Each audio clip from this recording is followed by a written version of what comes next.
Hello बच्चों, the question is given that question देखिए हमें क्या गिवन है। हमें गिवन है a rectangular block of mass m। एक रेक्टेंगुलर ब्लॉक है जिसका मास हमें m दिया गया है। एरिया ऑफ क्रॉस सेक्शन हमें a दिया गया है। फ्लोट कर रहा है in a liquid of density rho. Float कर रहा है किसमें? लिक्विड ऑफ डेंसिटी रो में। If it has given a small vertical displacement, अगर हमारे पास स्मॉल वर्टिकल डिस्प्लेसमेंट दिया गया है from the equilibrium, it undergoes oscillation with time period t। तो देखिए हमारे पास क्या दिया गया है, एक ब्लॉक दिया गया है जो क्या कर रहा है, वाटर के अंदर फ्लोट कर रहा है।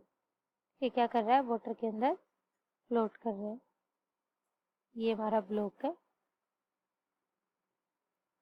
यहाँ तक ये क्या हो रहा है, वाटर के अंदर ये फ्लोट कर रहा है।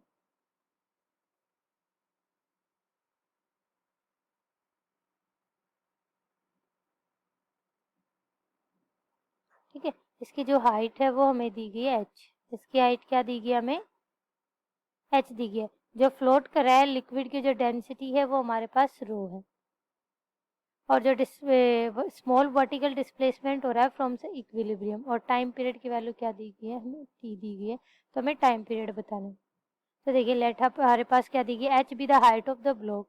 ये हाइट दी गई है ब्लॉक की हमारी, जो कि इमर्ज कर रहा है वाटर में व्हेन ब्लॉक इज फ्लोटिंग। जब हमारा ब्लॉक क्या करेगा, फ्लोट करेगा। तो देखिए हमारे पास फ्लोट कर रहा है। अब देखिए हमें पता है टाइम पीरियड क्या होता है सिंपल पेंडुलम का। सबसे पहले सिंपल हार्मोनिक मोशन में एसएचएम में टाइम पीरियड हमारा क्या रहता है, ये रहता है 2 pi under root L by G होता है time period. This is equation number 1। अब देखिए एल हमारा क्या है, यहाँ पे लेंथ ऑफ पार्टिकल है डिप्ड इन द लिक्विड। ये क्या है, ये वो लेंथ है जो डिप्ड है हमारी किसके अंदर, पार्टिकल, जो मैंने एच बोली, तो यहाँ पे हम एल बोल सकते हैं। ठीक है, by the law of floating. अब हम क्या यूज करेंगे, बाय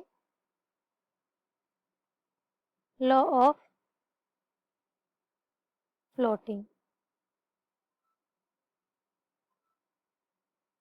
फ्लोटेशन का रो यूज करेंगे तो वो क्या होता है, वेट ऑफ पार्टिकल। पार्टिकल पे वेट क्या लगेगा, M G, equals to area. L हमारा क्या था, length of the particle dipped in the water. Rho is the density of water, G is acceleration due to gravity. तो यहाँ से हमारा एल क्या आ जाएगा, एल इज इक्वल्स टू आ जाएगा M by A into rho. This is equation number 2। अब ये सब्स्टिट्यूट कर देंगे हम एल की वैल्यू, substitute value of L in equation 1। First equation में हम एल की वैल्यू क्या करेंगे, पुट कर देंगे। तो हमारे पास क्या आ जाएगा, टी इज इक्वल्स टू आ जाएगा 2 pi under the root, L की जगह आ जाएगा हमारा एम ए इंटू रो, और जी हमारा नीचे था एक्सेलरेशन ड्यू टू ग्रेविटी। अब फ्रॉम दिस इक्वेशन हम बोल सकते हैं जो टी है वो किस किस के डायरेक्टली प्रोपोर्शन हमारे एम के है। ठीक है, और टी हमारा इनवर्सली प्रोपोर्शन किसके है, रूट ऑफ एरिया के। जी हमारा कांस्टेंट रहता है, और 2 पाई भी ये हमारी क्या रहती है, टर्म कांस्टेंट रहती है। ये भी टर्म क्या रहती है हमारी, कांस्टेंट रहती है। और जो हमारा क्या बचा, अब रो, रो भी हमारी क्या है, इनवर्सली प्रोपोर्शन है। ठीक है, तो अब हमारे ऑप्शंस मैच करते हैं। टी हमें इनवर्सली प्रोपोर्शन दिया गया, बट टी हमारा क्या है, डायरेक्टली प्रोपोर्शन, तो ए हमारा रॉन्ग हो जाएगा। बी हमें देखो इनवर्सली डायरेक्टली प्रोपोर्शन दिया गया, बट हमारी रो क्या है, इनवर्सली प्रोपोर्शन, ये भी रॉन्ग हो जाएगा। अब बचा क्या, टी हमारा क्या दे रखा है, इनवर्सली प्रोपोर्शन टू एरिया दे रखा है, हाँ होता है, ये हमारा करेक्ट हो जाएगा।